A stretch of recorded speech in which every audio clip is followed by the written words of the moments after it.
Sommige van die energievlakke van 'n atoom word in die diagram hieronder voorgestel.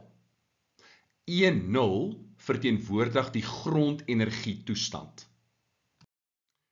Watter een van die energieoorgange verteenwoordig die absorpsie van lig met die laagste frekwensie deur die atoom?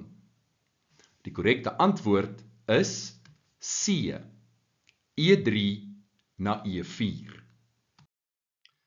Jy weet dat die energie van die invallende lig is gelyk aan Planck se konstante maal met die frekwensie van die lig. Met ander woorde, die energie is direk eweredig aan die frekwensie.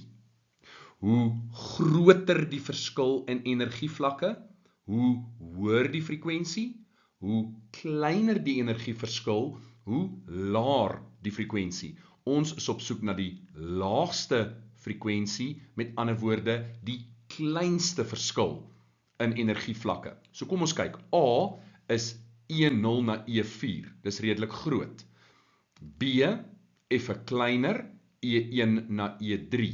Nou, E3 na E4 is so klein, ek kan nie eers 'n pyltjie daarin kry nie, so dis baie klein, en dan E0 na E3 is weer groter. So die korrekte antwoord is C, want dit gee vir ons die kleinste verskil in die energievlakke, en dit staan in ooreenstemming met die laagste frekwensie.